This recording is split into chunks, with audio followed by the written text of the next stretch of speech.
Assalamualaikum warahmatullahi wabarakatuh. Halo teman-teman semua. Kali ini kami akan membahas tentang analisa kadar asam lemak bebas pada CPO. Sebelumnya, perkenalkan kami dari kelompok 3. Tujuan dari analisa ini ialah untuk mengetahui kadar asam lemak bebas pada CPO. Kemudian, alat-alat yang digunakan pada analisa ini yaitu biuret, Erlenmeyer, timbangan analitik, pipette test, dan hot plate. Selanjutnya, bahan yang digunakan yaitu CPO, indikator PP, alkohol, dan NaOH 0,1 N. Selanjutnya, adapun prosedur kerja pada analisa ini, yang pertama, ditimbang sampel, lalu panaskan alkohol dan campurkan alkohol dengan sampel.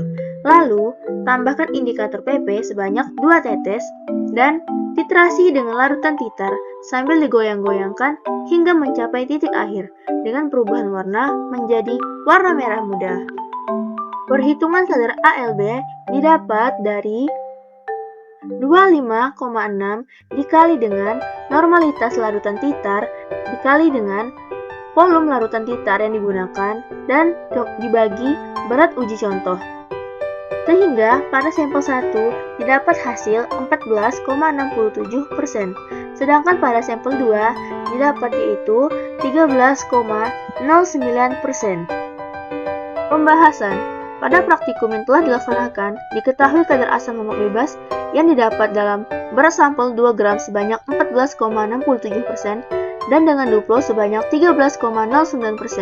Hal ini tidak sesuai dengan standar mutu kadar ALB yang telah ditetapkan oleh BSN melalui SNI 012901/2006 adalah 5%.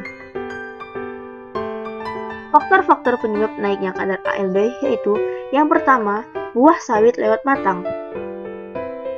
Penentuan saat panen sangat mempengaruhi kandungan asam lemak bebas minyak sawit yang dihasilkan. Oleh karena itu, saat panen pun menjadi faktor penentu. Apabila pemanenan buah dilakukan dalam keadaan lewat matang, maka minyak yang dihasilkan mengandung ALB dalam persentase tinggi, yaitu lebih dari 5%.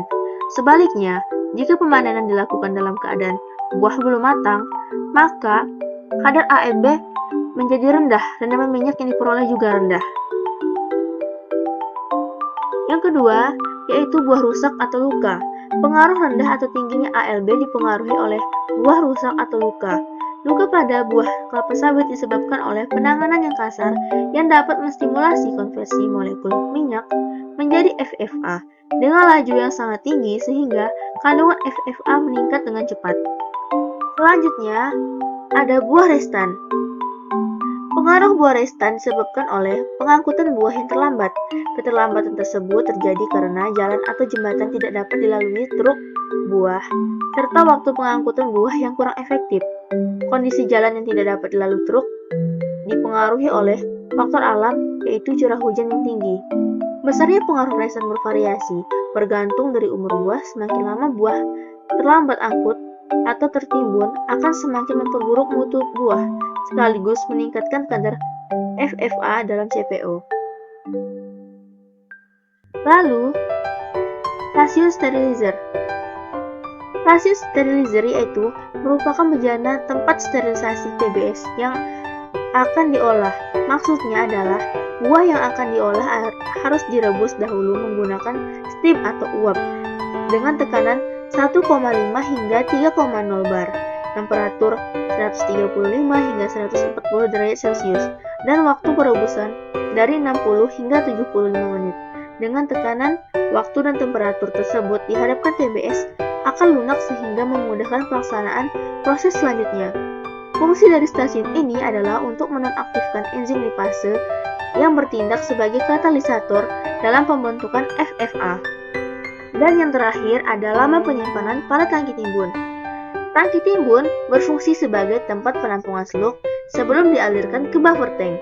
Pemanasan dalam slug tank dilakukan dengan steam inject dan suhu yang diperlukan di dalam slug tank antara 90 hingga 95 derajat Celcius dalam volume 42 meter kubik. Kenaikan ALB selama penyimpanan mungkin disebabkan terjadinya proses hidrolisis. di mana pada proses hidrolisis akan dihasilkan 1 molekul gliserol dan 3 molekul asam lemak bebas. Mikroba tersebut akan memproduksi enzim yang mengakibatkan minyak terhidrolisa.